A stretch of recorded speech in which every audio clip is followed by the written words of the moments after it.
오늘 밤에도 하나님의 은혜가 저와 여러분에게 함께하기를 기원합니다. 지난주에 언약궤를 옮기는 이야기를 보았습니다. 언약궤는 이제 하나님의 이름으로 불리는 것입니다. 언약궤는 하나님의 임재를 상징하는 것이었습니다. 언약궤를 옮기는 것은 단지 하나의 박스를 옮기는 게 아니라 하나님이 행진하는 것을 나타내는 것이었습니다. 이제 하나님께서 왕이 행진하니까 하나님 앞에서 다윗은 왕이 아니라 한 사람의 백성으로 섰습니다. 하나님께서 행진하시니 그 앞에 서서 기뻐하며 춤추며 그렇게 행진했습니다. 그리고 준비한 장소에 언약궤를 두었습니다. 이날은 너무나 기쁜 날이었습니다.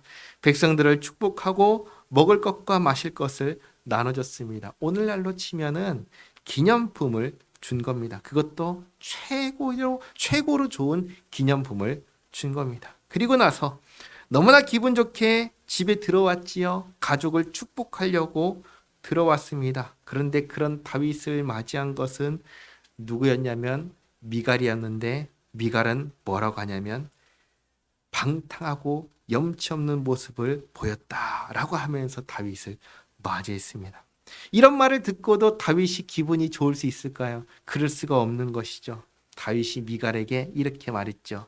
하나님께서 너의 아버지와 내 집안을 버리셨다. 나는 하나님 앞에서 얼마든지 낮아질 수 있다. 그러나 너보다는 높임을 받을 것이다. 그리고 난 다음에 성경은 다윗이 미갈을 어떻게 대했는지 얘기하지 않아요.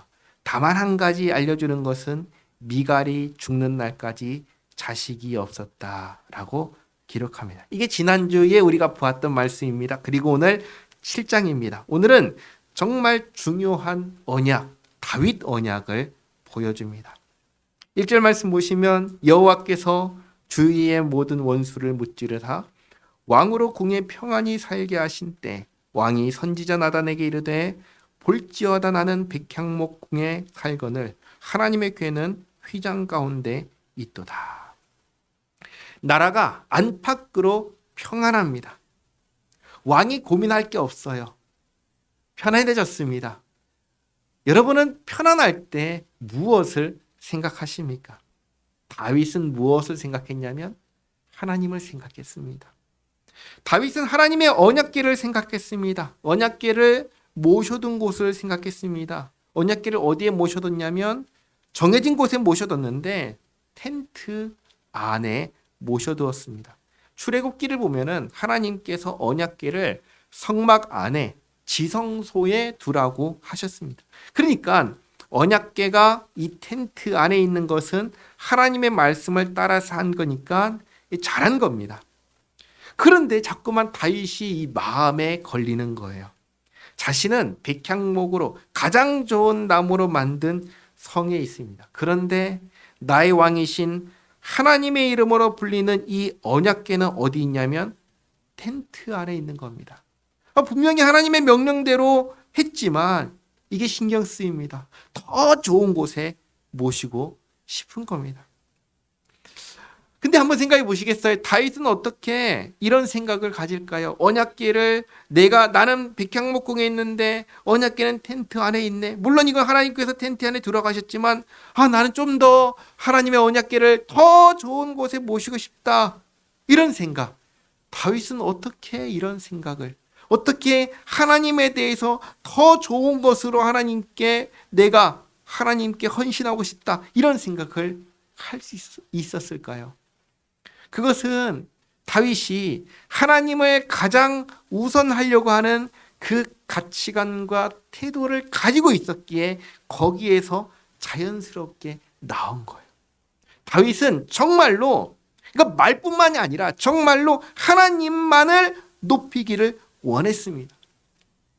그런데 이걸 마음대로 할 수가 없잖아요. 그래서 어떻게 하면 좋을지 선지자에게 질문합니다. 3절에 나단이 왕께 아뢰되 여호와께서 왕과 함께 계시니 마음에 있는 모든 것을 행하소서 하니라. 먼저는 이 나단 선지자가 다윗의 말을 듣고는 뭐라고 대답하냐면 뜻대로 하소서라고 합니다. 근데 일이 이렇게 하면 되나요? 안 되지요. 왜 안 돼요? 이것은 하나님께서 정해주셔야 하는 겁니다.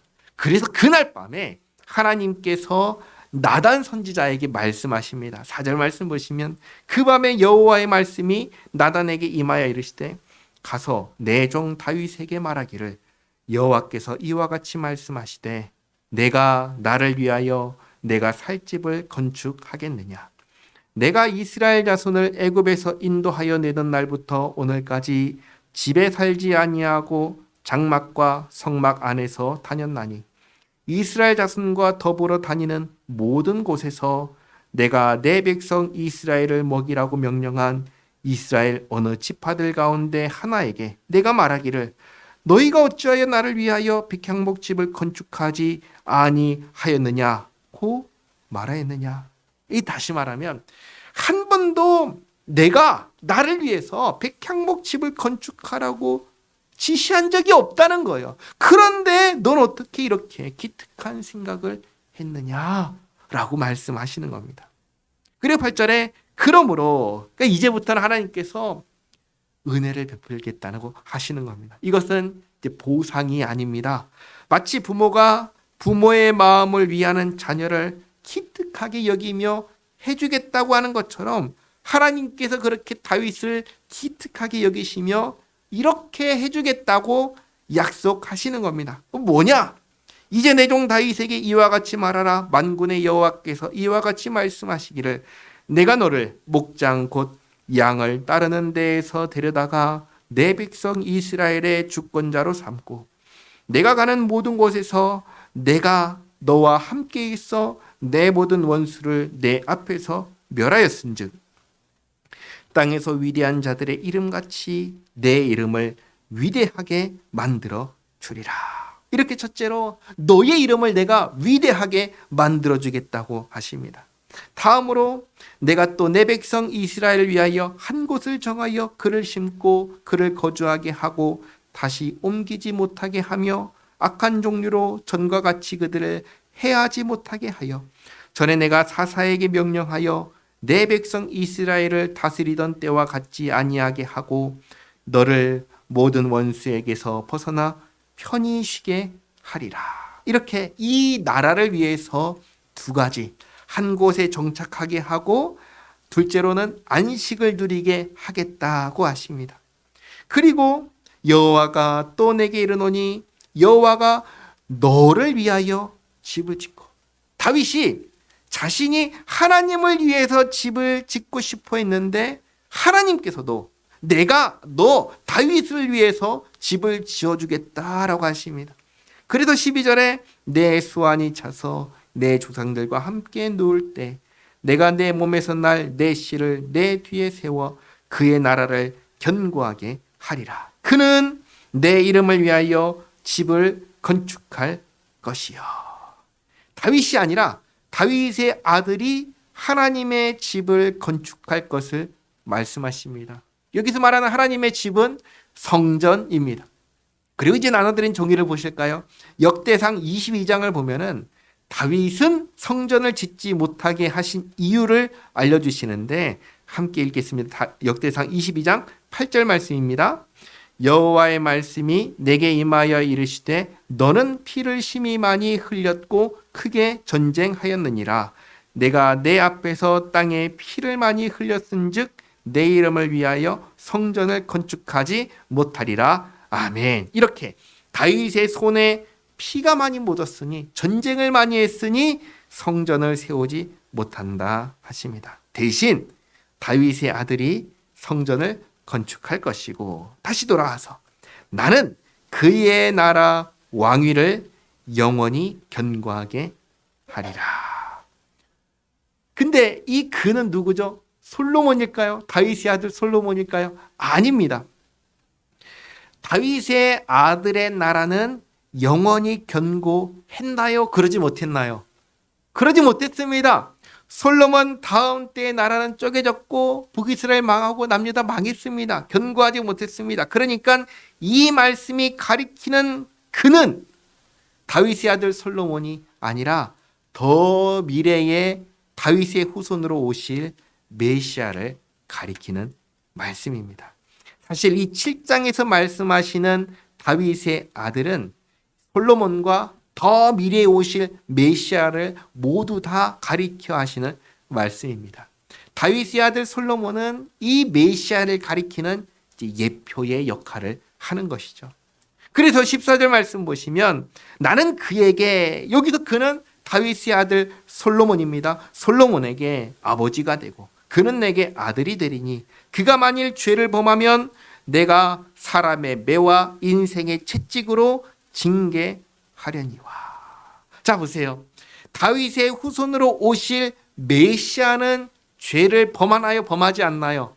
범하지 않지요. 그러나 다윗의 아들 솔로몬은 죄를 범합니다. 그러니까 이 말씀은 다윗의 아들 솔로몬에 대하여 말씀하신 겁니다. 죄를 범했을 때 징계는 하겠지만 15절 내가 내 앞에서 물러나게 한 사울에게서 내 은총을 빼앗은 것처럼 그에게서 빼앗지는 아니하리라.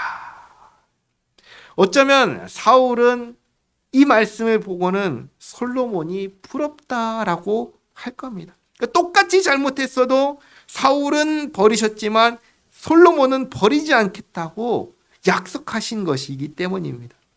그래서 다윗의 시를 보면은 시편 32편 1절 말씀인데요. 같이 한번 읽어보겠습니다. 허물의 사함을 받고 자신의 죄가 가려진 자는 복이 있도다.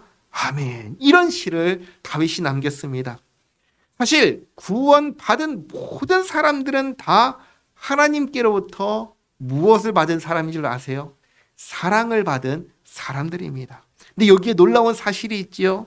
하나님께서 이들을 사랑하셨을 때 이들에게 죄가 없어서 사랑하셨나요? 그게 아니라는 겁니다. 오히려 이들이 죄인이었을 때 하나님께서 사랑하셨습니다. 죄인임에도 불구하고 사랑하셨고 그래서 죄인으로 멸망하도록 내버려두지 않으셨습니다. 로마서에서 가르쳐 주시죠. 로마서 5장 8절 말씀인데 같이 읽겠습니다. 우리가 아직 죄인 되었을 때 그리스도께서 우리를 위하여 죽으심으로 하나님께서 우리에 대한 자기의 사랑을 확증하셨느니라. 아멘. 죄인임에도 불구하고 사랑하기 때문에 아들 예수님을 보내주셔서 구원하시고 사랑하기 때문에 징계하셔서 하나님을 닮은 자녀가 되게 만들어 가시는 거죠. 우리는 정말로 하나님께 사랑을 받고 있습니다. 다윗이 이 시편에서 고백한 것처럼 허물이 있음에도 불구하고 사함받고 죄가 가려지는 그런 사랑을 받은 사람들이 바로 저와 여러분이라는 사실을 잊지 마시기 바랍니다. 하나님께서 약속하셔요. 솔로몬이 범죄하면, 사울은 범죄했을 때 버렸지만 솔로몬이 범죄하면 버리지 않겠다. 아버지로서 징계는 하겠지만 결코 은총을 빼앗지는 않겠다 하십니다. 자, 그리고 16절에 내 집과 내 나라가 내 앞에서 영원히 보존되고 내 왕위가 영원히 견고하리라 하셨다 하라. 이렇게 영원한 왕위와 영원한 나라를 약속하셨습니다. 이 약속은 다윗의 아들 솔로몬이 아니라 다윗의 후손으로 오시는 메시아 예수님을 통하여 성취됩니다. 자, 그럼 여기까지 보셨으니까 한 가지 질문 드립니다. 하나님께서 다윗에게 왜 이런 약속을 하셨죠? 하나님을 위하고 하나님을 생각하는 그 다윗의 마음이 기특하기 때문입니다. 근데 여기서 한 가지만 더 질문 드릴게요. 다윗이 하나님을 이렇게 위하고 생각할 때 이런 복을 받으려고 이런 계산을 하는 마음으로 하나님을 위했을까요? 아니라는 것이죠. 다윗은 이런 복을 받으려는 계산이 없었습니다. 다윗에게 있었던 것은 단 한 가지, 하나님만을 높이고자 하는 마음뿐이었습니다. 하나님께서는 그 마음을 기쁘게 보신 겁니다. 하나님께서는 그 마음을 기특하게 여겨주신 것입니다. 그러니까 이 마음이 우리에게도 있어야 한다는 겁니다. 정말로 하나님을 높이고자 하는 마음, 하나님을 영화롭게 하고자 하는 마음, 그 마음이 우리에게 있어야 하는 겁니다. 사람의 제일 되는 목적이 뭐라고 했지요? 하나님을 영화롭게 하고 영원토록 그를 즐거워하는 거라고 하지 않습니까? 그 마음이 우리에게 있어야 한다. 그것을 보여주는 것입니다. 다윗이 선지자 나단에게 하신 하나님의 말씀을 잘 들었습니다. 그리고는 얼마나 감사해요. 감격에 차서 하는 기도가 이 18절부터의 말씀입니다. 17절부터 보시면 나단이 이 모든 말씀들과 이 모든 계시대로 다윗에게 말하니라. 다윗 왕이 여호와 앞에 들어가 앉아서 이르되, 이 뭐 하는 거죠? 기도하는 겁니다. 우리는 기도할 때 하나님 앞에서 기도합니다. 기도하는데 주 여호와여, 나는 누구이오며 내 집은 무엇이기에 나를 여기까지 이르게 하셨나이까? 주 여호와여, 주께서 이것을 오히려 적게 여기시고 또 종의 집에 있을 먼 장래의 일까지도 말씀하셨나이다. 주 여호와여, 이것이 사람의 법이니이다. 이새의 막내 아들이었던 다윗입니다. 집안에서 보잘것없던 사람이고 목자 양치는 소년에 불과했습니다. 그런 다윗을 왕으로 세운 겁니다. 누가요? 하나님께서. 그리고 나라를 안팎으로 평안하게 만들어 주셨습니다. 이 일만 생각해도 엄청난 일인데 지금 하나님께서 약속하신 것과 비교하면 이건 작은 일이다라고 하는 겁니다. 그 다음에 19절 말씀 보시면 여호와여, 이것이 사람의 법이니이다 라고 번역한 문장은 하나님의 약속을 들으면서 놀라고 감탄해서 하는 말입니다. 그러니까 번역을 다르게 해야 됩니다. 뭐라고 번역해야 되냐면, 하나님께서는 사람에게 이렇게까지 은혜를 베푸십니까? 너무나 놀랍습니다 라고 지금 얘기를 하는 겁니다. 그래서 이어지는 20절에 주 여호와는 주의 종을 아시오니 다윗이 다시 주께 무슨 말씀을 하오리이까? 주의 말씀으로 말미암아 주의 뜻대로 이 모든 큰 일을 행하사 주의 종에게 알게 하셨나이다. 그런즉 주 여호와여, 주는 위대하시니 이는 우리 귀로 들은 대로는 주와 같은 이가 없고 주 외에는 신이 없음이니이다. 땅이 어느 한 나라가 주의 백성 이스라엘과 같으리이까?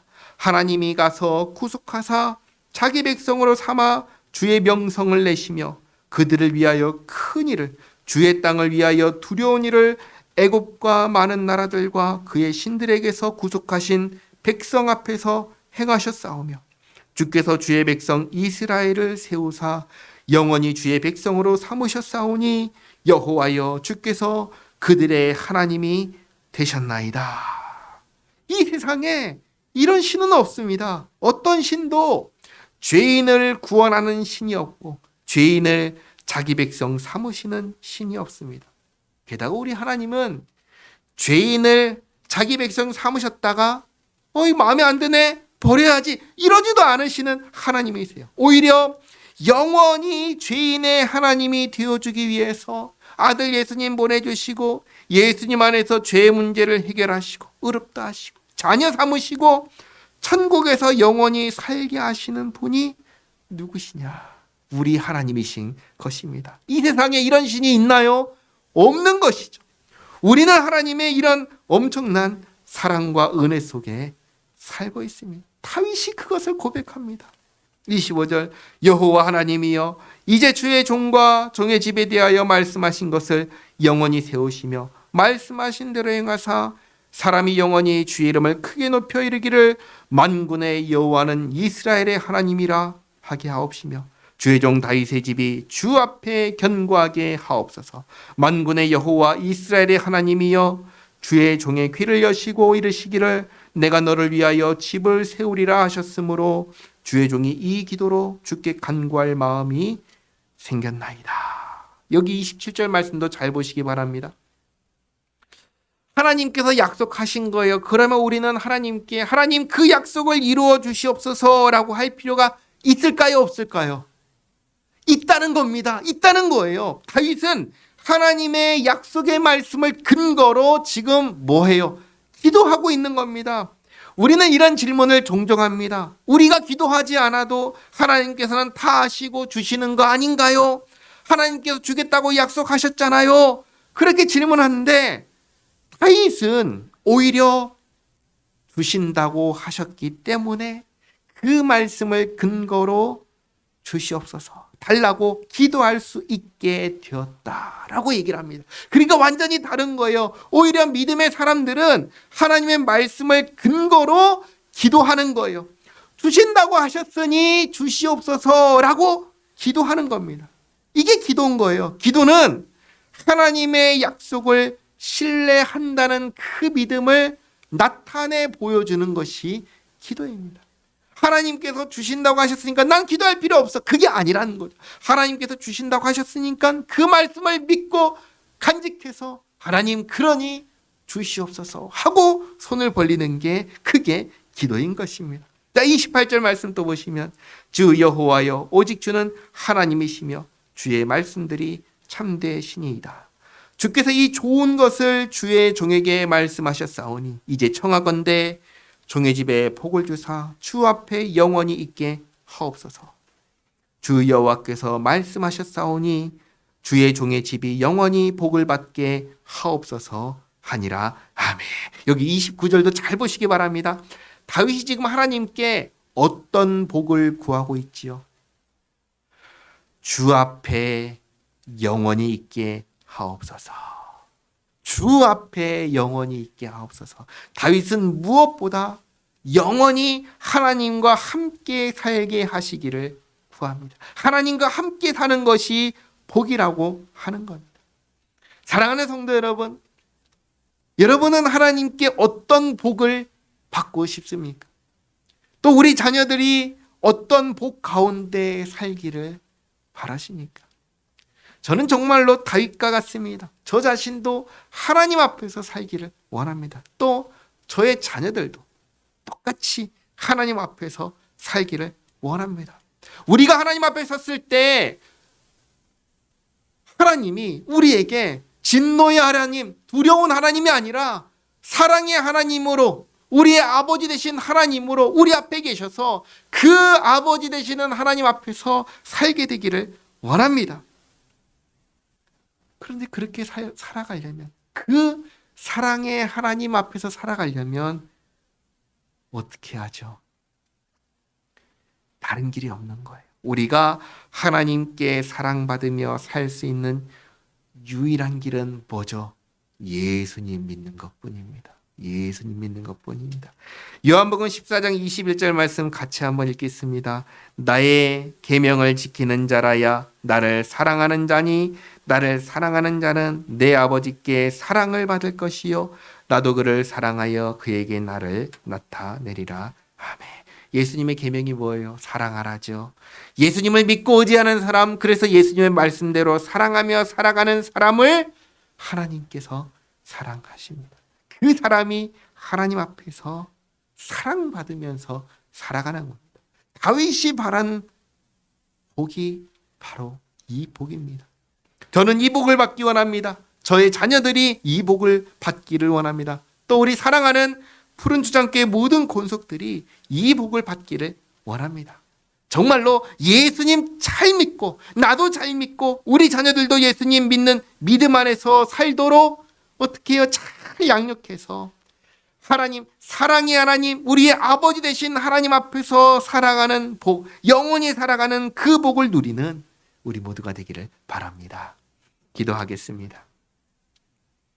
하나님 감사합니다. 오늘 다윗의 하나님을 향한 가치관과 태도를 보았습니다. 그것을 보시며 정말 하나님을 위하려고 하는, 하나님을 높이려고 하는 그 다윗의 마음과 모습을 보시며 기특하게 여기시며 영원한 나라를 약속하신 하나님의 은혜를 보았습니다. 그리고 그런 하나님 앞에서 영원히 살게 해주시기를 바라는 다윗의 간구 기도를 보았습니다. 하나님, 저희도 같은 복을 구합니다. 저희와 저희 자녀들이 또 푸른 주장교의 모든 권속들이 예수님을 믿는 믿음 안에서 주님과 함께 살아가는 복을 받고 누리게 하옵소서. 정말 하나님 한 분만으로 충분합니다. 하나님께서 저희와 함께 하시면 그것으로 충분합니다. 하나님과 함께하는 삶을 저희들과 저희 자녀들과 푸른 주장교의 모든 권속들이 하나님과 함께 사는 그 복된 삶을 살게 하옵소서. 예수님의 이름으로 기도하옵나이다. 아멘.